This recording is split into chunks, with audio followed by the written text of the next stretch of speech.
I'm Andrea, I'm alcoholic. Hey, Andrea. I want to say congratulations to all the celebrants up there, and I'm so glad to be a part of this group. And I'm here to talk about Courtney. She has been such a blessing to me. She has been my favorite of all by far.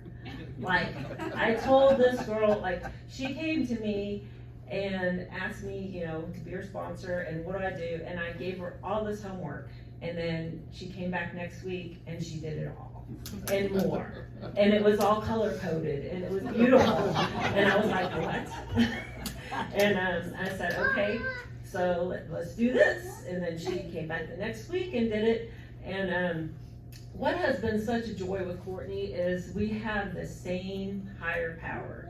So I have been able to share all of my recovery and relate with her in every single way, which has been such a blessing. So she's got the whole pizza, so to say. So she's been a great member of this group.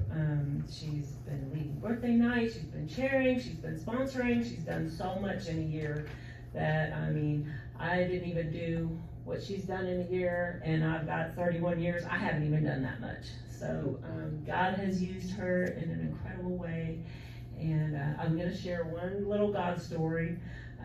So I was getting ready to come today, and I was making out my little birthday cards, and I just got this little message in my head, and it said, why don't you see if you've got your 1-year chip from 31 years ago and give that to Courtney. And I thought, I don't know where that thing is. Looked in my dresser, and I've saved some chips. I don't have all of them. Looked through them, and there was my 1-year chip. And I thought, okay, maybe she'll want it. She probably wants a brand new, shiny new one, but I'll bring this one just in case. So we get here, and John says, Courtney, I gotta tell you, I didn't know that there was 2 people that had a 1-year birthday, and we only had one 1-year chip. And of course, Courtney was like, oh, Tanya can have it. She can have it. Just give it to her. I'll get mine later. And I was like, nope, God's got it. He took care of it for you. So here it is. Yeah, Courtney.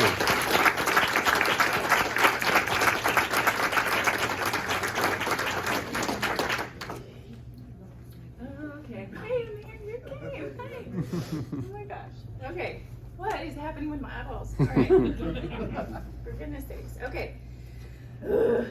I love all of you. That's what I want to say first. And second, congratulations to everybody that's here celebrating. Shoot, I didn't want to cry. I don't even cry when I chair. I'm not a crier. Okay. So hey, my name's Courtney, and I'm an alcoholic. Hi, Courtney. Hey, friends.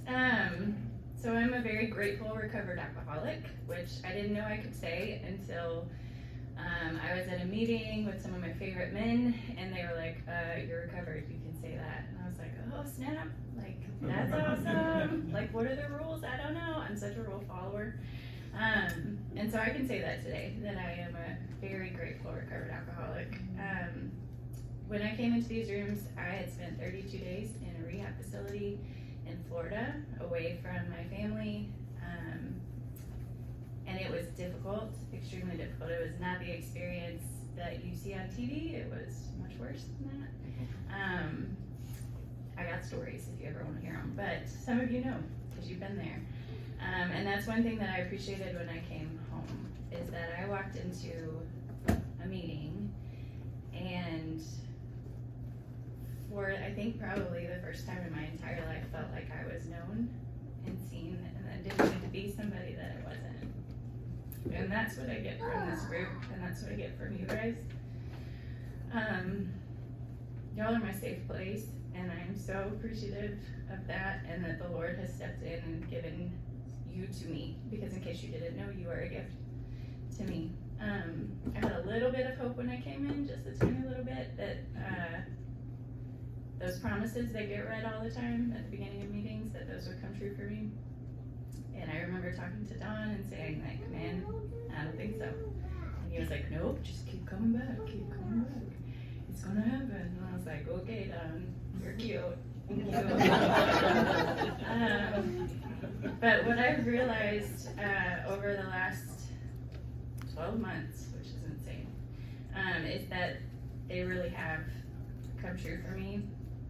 And I just want to read them because we didn't read them tonight, and I feel like they're one of my favorite parts of every meeting, so bear with me, but I feel like they need to be spoken aloud, and again, these have all come true for me, which is baffling. So if we are painstaking about this phase of our development, we will be amazed before we are halfway through. We are going to know a new freedom and a new happiness. We will not regret the past, nor wish to shut the door on it. We will comprehend the word serenity, and we will know peace. No matter how far down the scale we have gone, we will see how our experience can benefit others. That feeling of uselessness and self-pity will disappear.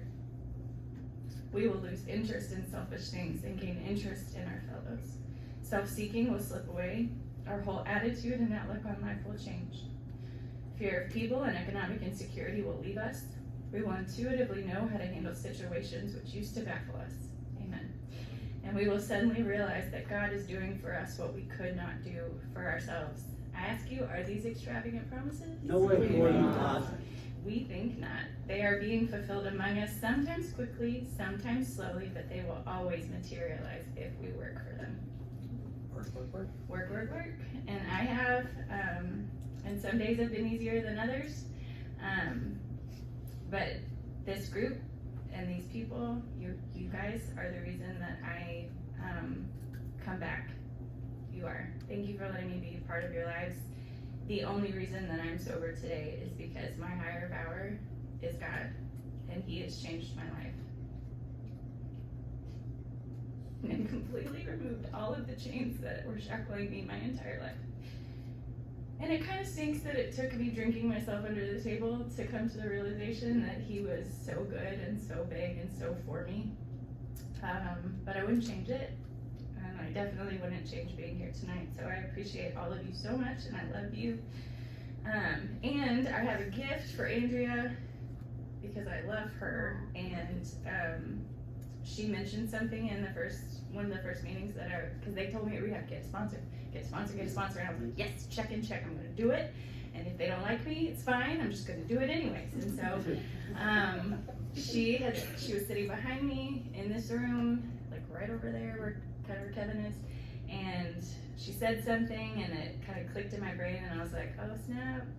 I think she's kind of like me. And so after the meeting, I was like, hey, so do you like Jesus? And she was like, yes, I do. And I was like, great, want to be my sponsor? And that's how it happened. And I know that we all have higher powers that we understand. I am grateful to know mine on a deeply personal level, and I'm grateful that my sponsor shares that, like she mentioned. So this keychain says, a sponsor is one that knows you as you are, understands where you have been, accepts what you have become, and still gently allows you to grow. So thank you for being mine. I love you all. Thank you so much.